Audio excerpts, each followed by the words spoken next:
Hayya akkam jirtu daawwattoonni chaanaal Indaafteek. Bakka jirtutti nu keessaniif nagaan ta'u jecha Chrome keyboard shortcut viidiyoo kutaa lammaffaa qabadhee isin dhiyaadheera amma xumuratti daawwadhaa. Tole daawwattoota keenya irra immoo Chrome keyboard shortcut kutaa tokkoffaatti kan aanee jiru waliin ilaalla. Haala kanaan Google Chrome erga bantanii booda Chrome history keessa seenuu yeroo barbaadan Ctrl+H. Akkuma argitan gara history page'itti yookiin gara Chrome history'tti na dabarseera. Kanaaf Chrome history keessa seenuu yeroo barbaadan Ctrl+H fayyadamtu. Download history keessa seenuu yeroo barbaadan immoo Ctrl+J. Akkuma argitan gara download history yookiin gara download page'itti na dabarseera. Haala kanaan download page yookiin download history banuu yeroo barbaadan Ctrl+J fayyadamtu. Developer tools banuu yeroo barbaadan immoo Ctrl+Shift+J. Akkuma argitan developer tools baneera. Chrome menu yeroo banuu barbaadan immoo Alt+E. Haala kanaan Chrome menu isin bana. Optionii isa lammaffaas fayyadamuu dandeessu. Optionii inni lammaffaan immoo Alt+F. Haala kanaan optionii isa lammaffaas fayyadamuu dandeessu. Websaayitii tokko isa fayyadamaa jirtanii bookmarkwaan gara gubbaatti mul'achaa jiran kun akka dhokatan gochuu yeroo barbaadan Ctrl+Shift+B. Margaartaan hundumti isaanii yoo dhokataniiru amma akka mul'atan gochuu yeroo barbaadanis Ctrl+Shift+B. Margitan amma hundumti isaanii mul'achaa jiru. Bookmark manager keessa seenuu yeroo barbaadan immoo Ctrl+Shift+O.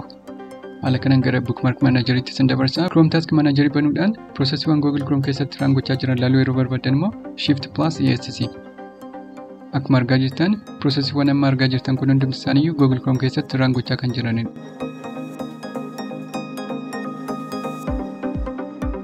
Websaayitii tokko osoo fayyadamaa jirtanuu keywordii fayyadamuudhaan kontentii websaayitichaa yookiin sekshinii websaayitichaa keywordii keessan qabatee jiru san banuu yeroo barbaadan yookiin search gochuu yeroo barbaadan jalqaba find bar banuudhaaf Ctrl+F fayyadamtu. Haala kanaan find bar isin bananii kun find bar jedhama.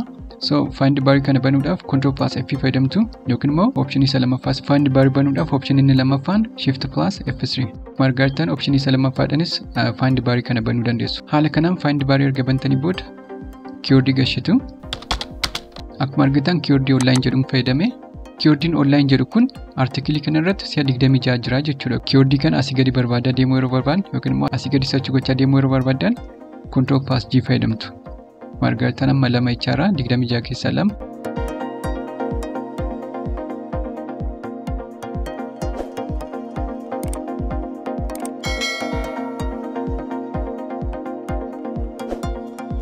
Akkuma argitan 26 argaa xumuree booda gara tokkoffaatti nu deebisa. Asii ol search gochaa deemuu yeroo barbaadan Ctrl+Shift+G. Margaartaan amma immoo gara duubatti keywordii online jedhu yookiin jecha online jedhu barbaadaa deemaa jechuudha.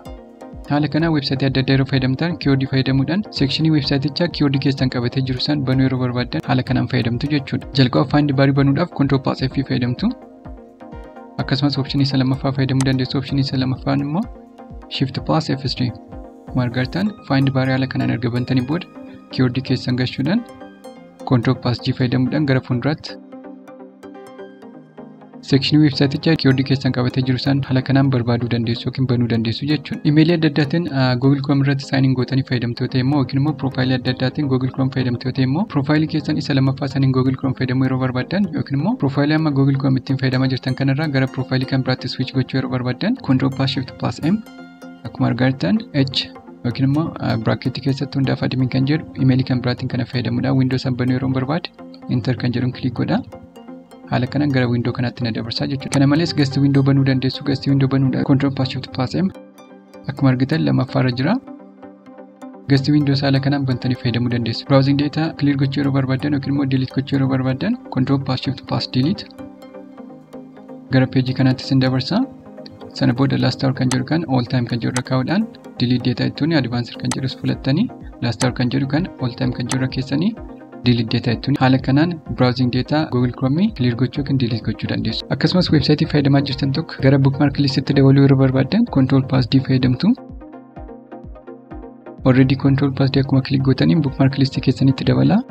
Bookmark listii keessanitti akka dabalaman fi akka hin dabalamne check gochuudhaaf immoo bookmark manager keessa seentanii check gootu. Bookmark manager keessa seenuudhaaf duratti akkuma sirriitti Ctrl+Shift+O. Sana booda dhumarra deemtu.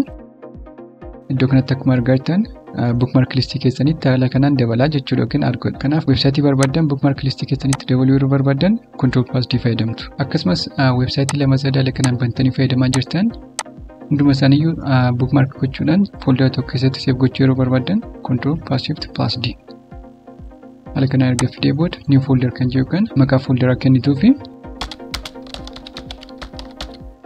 maqaa barbaadan erga barreessitanii booda save jettuuni.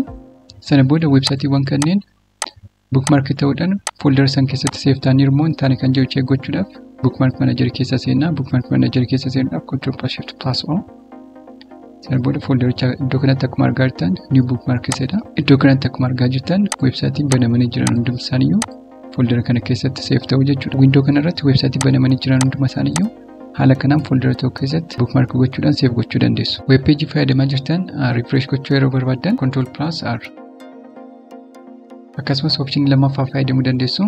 Optioniin lammaffaan Ctrl+F5. haala kanaan Ctrl+R yookiin Ctrl+F5 dhaan refresh gootanii result barbaadan hin arganne taanaan immoo hard refresh gochuu dandeessu. Hard refresh gochuudhaaf Ctrl+Shift+R. Akkasumas optionii lammaffaa fayyadamuu dandeessu. Optioniin lammaffaan Shift+F5.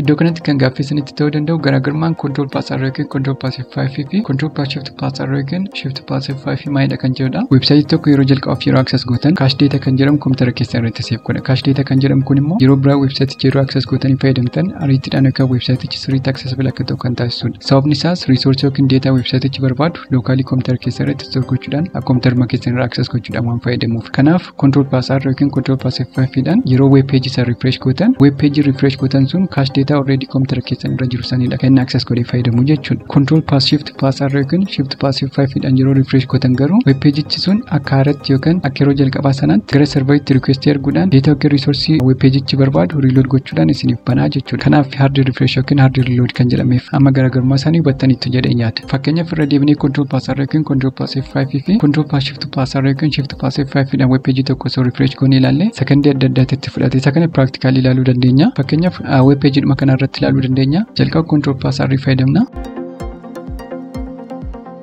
Akkuma argitan reload godhee xumureera. Amma immoo optionii isa lammaffaa Ctrl+F5 fayyadamna. Reload godhee xumureera. Amma immoo Ctrl+Shift+R fayyadamna. Akkuma argitan yeroo reload godhe sekondii muraasa garaagarummaa qaba jechuudha. Optionii isa lammaffaas Shift+F5.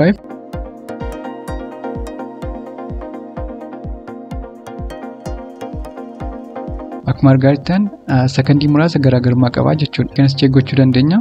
Ctrl+R.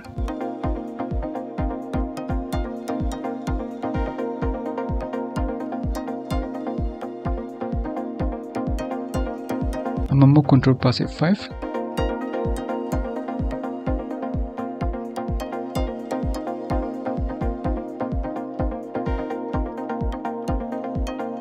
Ctrl+Shift+R.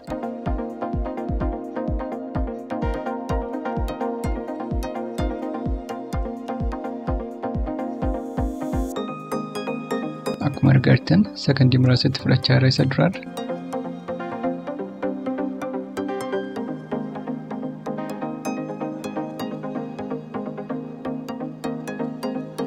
Ctrl+Shift+R dhaan sekondii muraasa dabalataa fayyadamaa jira.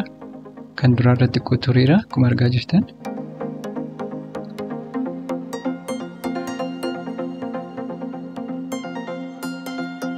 So akkuma argitan Ctrl+Shift+R yookaan Shift+F5 fi Ctrl+R yookiin Ctrl+F5 garaagarummaa isaanii isa kanadha jechuudha. Akkasumas web page hard refresh gochaa jirtan processii isaa adda gochiisuu yeroo barbaadan fakkeenyaaf web page kana Ctrl+Shift+R dhaan hard refresh osoo gochaa jiru processii kana adda gochiisuu yeroo barbaadan ESC fayyadamuu dandeessu. Margartaan adda gochiiseera amma sana booda Ctrl+R fayyadamtu jechuudha cache data akka fayyadamuuf.